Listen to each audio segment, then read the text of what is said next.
Hey, welcome to our explainer. Today, we're tackling something we've all seen, but probably never really thought about. Those tiny little metal pins in new shirts. It sounds like such a small thing, right? But learning how to handle them is actually a super simple and really important lesson in home safety. So, let me ask you something. When you think about dangers around the house, your mind probably jumps to things like cleaning chemicals or maybe kitchen knives. But what if I told you one of the sneakiest hazards is hiding in plain sight, right there in your closet? Yep, it's this little guy. This tiny, totally insignificant looking piece of metal. We barely even notice it. That is, until you step on one barefoot in the middle of the night, or you hear that awful rattling sound as it gets sucked into your vacuum cleaner. So today, we're going to learn the right way to deal with it once and for all. Here's our game plan.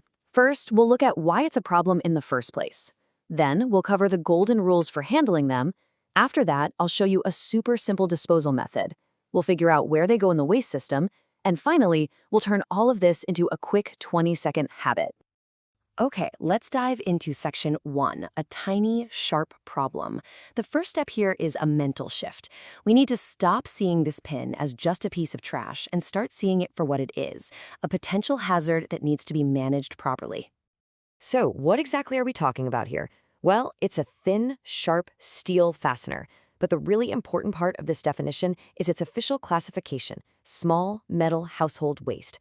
That little detail is exactly why you can't just toss it anywhere. And why is it such a big deal? Well, the danger's really stuck up. A loose pin can obviously poke your fingers or feet. It can scratch up your hardwood floors. It can puncture your vacuum bag, making a huge mess. And it's a really serious threat to your pet's paws. Worst of all, it's so small that it gets lost incredibly easily, basically turning your carpet into a tiny minefield. So on to section 2, the golden rules of pins. To stop those problems before they even start, we just need to follow 4 basic principles. Think of it this way. Before we learn how to throw them away, we need to understand why these rules are so important. Rule number 1 is the big one. It's the most important and it's non-negotiable. Never, ever leave a pin loose. Not on the counter, not on your bed, not on the floor, not even for a second. A loose pin is basically a live hazard, just waiting for an accident to happen. And rule number 2 flows right from that. The second you pull a pin out of a shirt, your very next move should be to deal with it. Don't walk away, don't try the shirt on first, secure the pin immediately. This little bit of discipline is what prevents it from ever becoming that loose pin we just talked about. Rule 3 is all about who we're protecting. This is the why. We're keeping them contained to protect curious kids, our pets, and of course, our poor vacuum cleaners. It's that simple. And finally, rule number 4. This one is all about setting us up for proper disposal later. You can't just throw out the pen while it's still stuck in a plastic clip or a piece of cardboard. If we want to dispose of waste correctly, we have to separate different materials, and that process starts right here. Okay, so with those rules in our back pocket, let's get to the practical stuff. Section 3, the universal disposal method. This is a simple step-by-step plan that's going to work no matter where you live. It's just 4 easy steps. First, collect all of them. A new shirt can have like 6 of these things, so do a quick scan to make sure you got them all. Second, and this is a great pro tip, just slightly bend the sharp point over to make it less dangerous. Third, wrap them up securely. A piece of tape, a scrap of paper, anything works. And finally, fourth, dispose of that little package. And when you're wrapping, here is the one thing you have to remember. Make sure no sharp edge can poke through.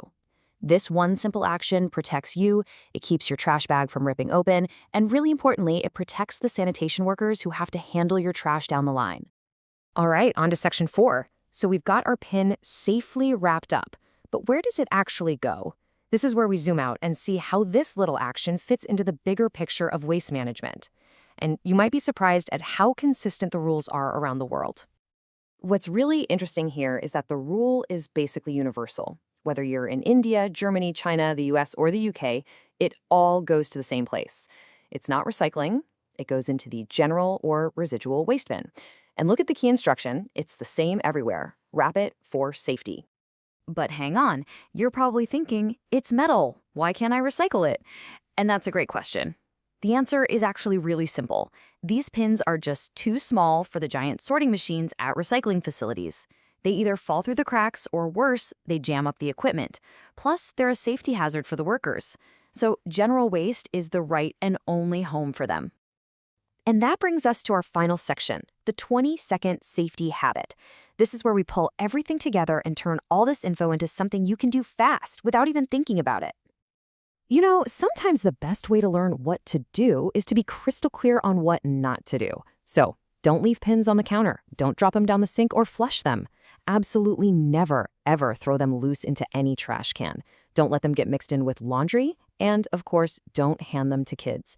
Every one of these is a common mistake that just creates a totally unnecessary risk. So let's boil it all down.